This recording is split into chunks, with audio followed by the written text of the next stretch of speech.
Voters in the Venezuelan state of Barinas headed to the polls this Sunday to elect the state governor.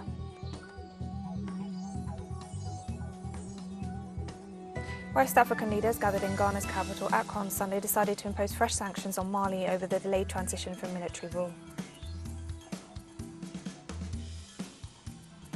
The Collective Security Treaty Organization completed its deployment of peacekeeping forces in Kazakhstan following the request from the country's president in the face of destabilization attempts.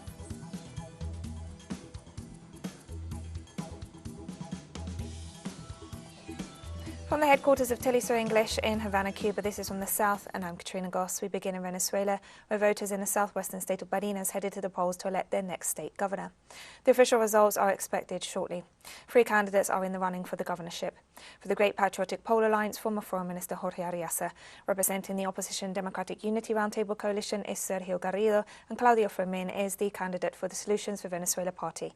Over 600,000 people are registered to vote in the state.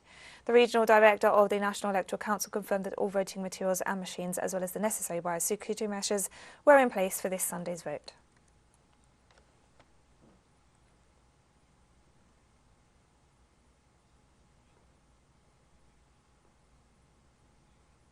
Before the official results were announced, the candidate for the Great Patriotic Pole Alliance, Jorge Ariasa, informed on his Twitter account that despite increasing the vote share, unfortunately, the United Socialist Party of Venezuela had not achieved the objective of winning the governorship of the state of Barinas. He expressed his gratitude to all those party members who campaigned and stressed that they would continue to work for the benefit of the people of Barinas.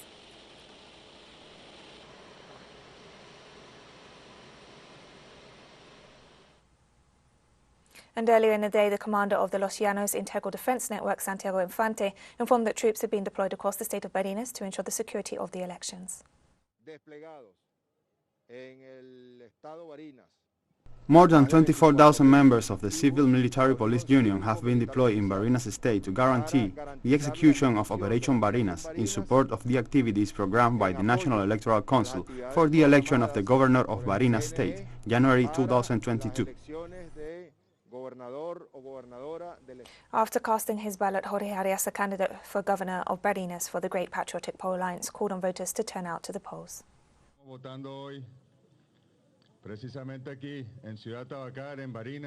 We are voting today precisely here in Tabacare City in Barinas. We are calling on all the people of Barinas who are registered with the National Electoral Council in the electoral roll to exercise their right to vote today, because democracy is nourished by the vote in a presidential election, in a regional election, in a municipal election, for the National Assembly, but also for your community council, for your municipality, for your workers' productive council, for all the institutions involved of our participatory democracy.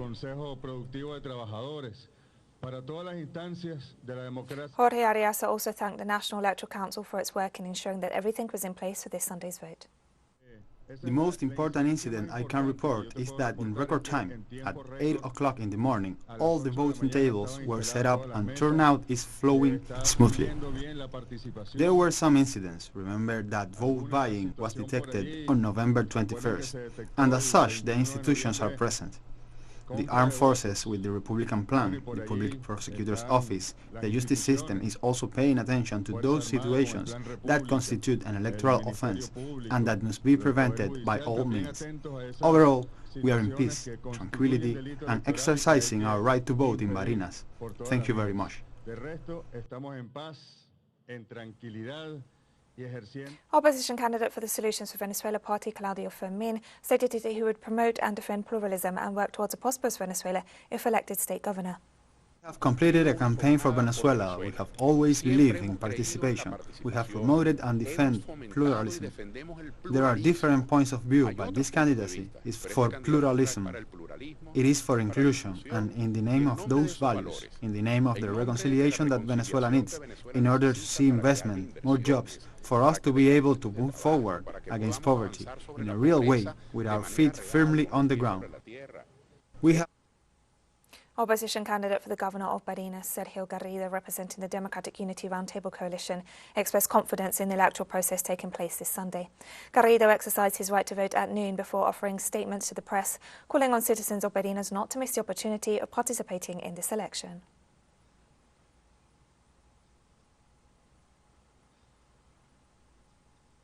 Nicaragua's new National Assembly was officially installed this Sunday for its 5-year legislative period. The 19 members of parliament elected in the November 7th general elections received their credentials from the President of the Supreme Electoral Council, Brenda Rocha, who took the oath of office. Legislators unanimously re-elected Gustavo Porras as President of the Parliament's Board of Directors. The ruling Sandinista National Liberation Front secured another landslide victory in the November elections, with President Daniel Ortega re-elected and adding to its parliamentary majority.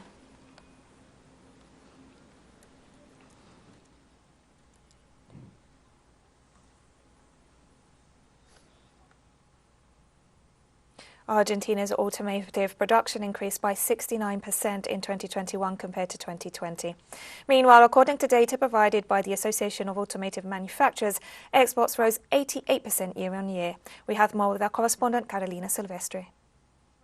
The automotive industry produced more than 400,000 units, a figure that indicates the possibility of maintaining sustained growth in the future. What can be effectively seen in this sector is that it has already recovered not only what was lost, it has largely surpassed what was lost during 2020, the worst moment of the pandemic, but it has also recovered compared to 2019. It is a sector that is clearly heading towards overcoming the double crisis, the crisis of the coronavirus and also the crisis that was generated in the last 2 years by the previous government, by the government of Mauricio Macri. According to the Ministry of Production, Matias Culfas, the automotive industry's future is very promising. We are already talking about automotive projects that have a national component of over 40%. We are talking about the fact that when we started, out of every 100 cars that were patented in Argentina, only 27 were of national manufacture, and now we have closed the year with around 88 cars out of every 100 patented of national manufacture. That is to say, it is a much more competitive industry,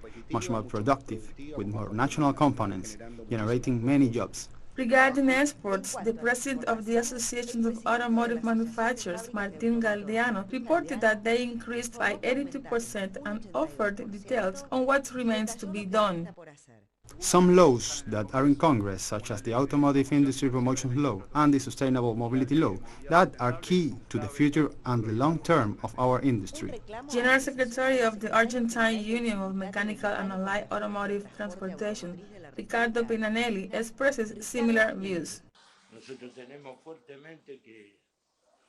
We have to push ahead with increasing national components. By adding domestic components, we will be able to export more and import some models that are required by a certain number of Argentines.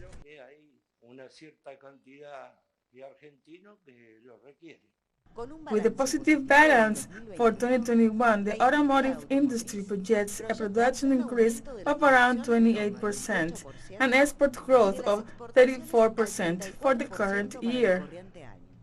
Carolina Silvestre, TeleSUR, Buenos Aires. And we'll be right back after this very short break. Don't go away.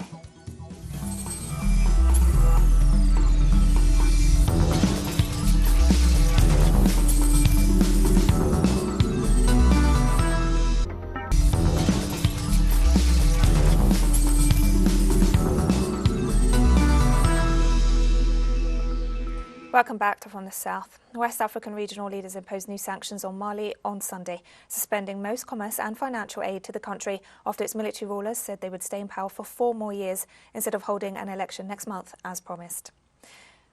According to a statement released after a day-long meeting in Ghana's capital, the sanctions mark the steepest consequences for Mali to date and include land and air border closures with other countries belonging to the Economic Community of West African States. The junta, led by Colonel Assimi Goïta, initially agreed to hold a new election in late February, 18 months after it first seized power. But following another coup that ousted the civilian transitional authorities in May last year, Goïta said elections would not be held until 2026. The new sanctions won't apply to essentials like pharmaceuticals, medical supplies, equipment to fight COVID-19, petroleum products or electricity.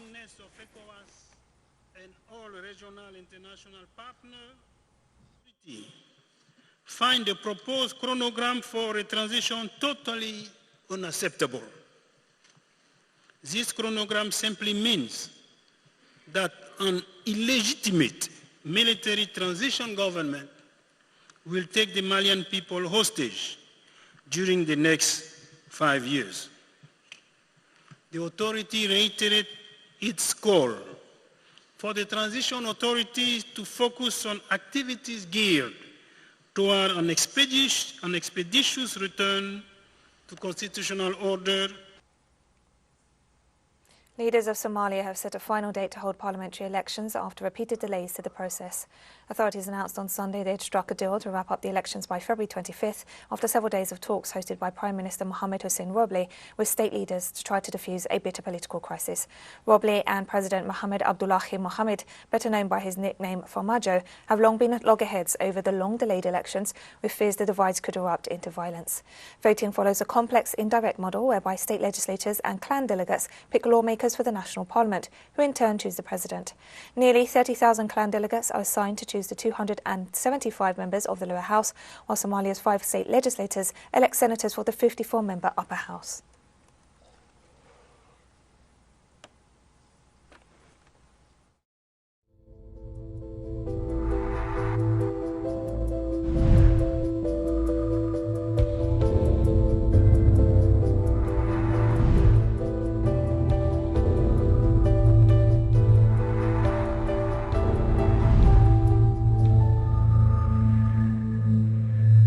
In Mexico, the rise in COVID-19 cases continues. However, authorities in the capital have ruled out a lockdown while recommending that measures be maintained to avoid the spread of the virus. Our correspondent Eduardo Martinez has the story.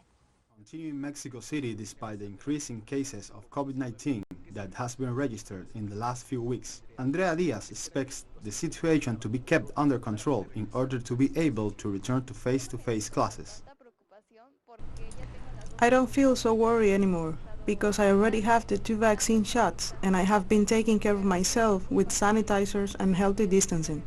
But I'm worried that once again there are going to be school and other closures, because we are set to return to classes this month, and I don't want to be locked up in my house all the time. In public health centers, pharmacies, and even in shopping malls, there is an increase in the flow of people seeking a SARS-CoV-2 screening test. The percentage of positivity in the capital of the country is 25%, according to the authorities. This January 6th alone, 5,800 new infections were detected. In spite of this, the mayor confirmed that the epidemiological traffic light remains green. We call on citizens to keep calm because we are all vaccinated and because this particular variant does not seem to be so serious. It is transmitted very fast, but it is not so dangerous. So far, hospitalizations continue to fall. Therefore, authorities have ruled out the suspension of economic and social activities, but have called on the population to stay informed and attentive to any symptom of the disease. Its predominant pattern is that it stays in the upper respiratory tract, and the symptoms are much more similar to a common cold, including a runny nose, sore throat, headache, body aches. Here what matters is that if the person has symptoms, he or she should be isolated. Those responsible for the health emergency in the Mexican capital also reiterated the call for vaccinations and announced that the booster campaign for the entire population over 15 years of age will be accelerated. Meanwhile, the country overall has accumulated more than 4 million positive cases of COVID-19, and daily infections exceeded 25,000 due to the presence of the Omicron variant of the coronavirus, which, according to the authorities, will displace the Delta version in the next few days. Eduardo Martínez, TeleSUR, Ciudad de México. Thousands of protesters marched in Brussels on Sunday to oppose anti-COVID regulations as European governments contemplate tighter rules in the face of the Omicron wave. Before the march began, police detained 11 suspects found to be carrying fireworks. 30 more arrests were made at the end after a small group threw projectiles at riot officers, the force said. Riot police erected barbed wire barricades across roads leading towards the European Union's headquarters buildings and deployed drones and 2 water cannon trucks. Belgium requires residents to show a COVID certificate to enter bars, restaurants and cultural events, and there have been several recent street protests. On Sunday, the health minister called for a parliamentary debate on tighter rules as Belgium sees COVID cases soar as the Omicron variant takes hold.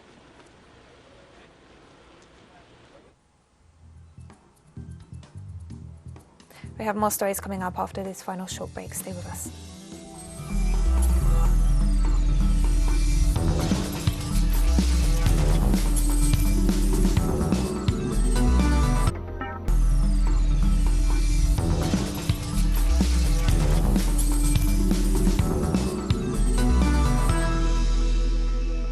Welcome back to From the South. The deployment of peacekeeping forces of the Collective Security Treaty Organization in Kazakhstan has been completed, following the request from the country's president in the face of destabilization attempts. Order has largely been restored in the country following the major unrest which began as peaceful protests against fuel price rises, but spiraled into chaos and destruction of public institutions, in what the president stressed were coordinated terrorist attacks by foreign-trained sleeper cells. After a state of emergency was declared across the country, President Kassym-Jomart Tokayev asked member states of the CSTO to send peacekeepers to stabilize the situation.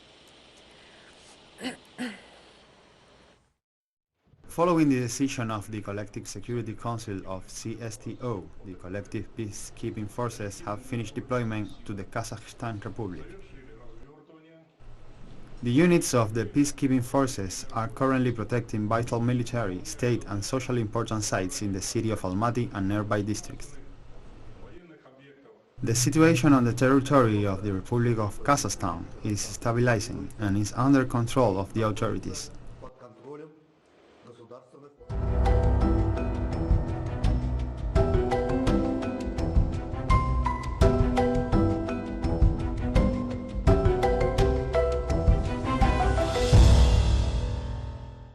On Sunday, Pakistan Army rescuers cleared routes around a hill town sheltering thousands of tourists after 22 people died in vehicles trapped by heavy snow.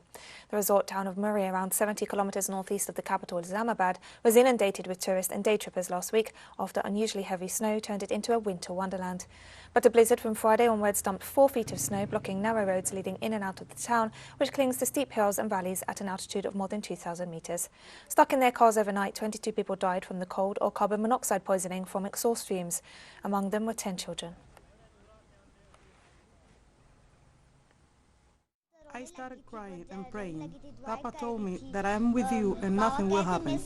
But even then, we were crying constantly and were praying. Thank God that he helped us. As a tourist, we didn't get any type of alert from society, from the government, from Google, from the news, from the weather. Obviously, we had strange feelings after we learned about the deaths due to snow. We were worried that we were facing the same situation which they have faced. So we were in an odd situation, odd condition, but later we felt relaxed after we learned about the armed camp in the morning. That army is here, rescue and police is here, so they will help us. Many people were trapped that night when the snowstorm hit, and there was no one to rescue, nor someone to guide them. We, 3 to 4 men, went there and guided them. We have free accommodation and you stay with us for free. But people were scared and were coming out of their vehicles and not coming with us. Many people had died overnight when we went there in the morning. A fire swept through a Rohingya refugee camp in southeastern Bangladesh on Sunday, destroying hundreds of homes. According to officials and witnesses, there were no immediate reports of casualties. The blaze hit Camp 16 in Cox's Bazar, a border district home to more than 1 million refugees, most of whom fled a military-led crackdown in Myanmar in 2017. A Bangladesh government official said emergency workers had brought the fire under control and the cause of the blaze is still under investigation. Last Sunday, a blaze tore through a COVID-19 treatment centre in another refugee camp, causing no casualties. A devastating fire last March swept through the world's biggest refugee settlement in Cox's Bazar, killing at least 15 refugees and burning down more than 10,000 shanties.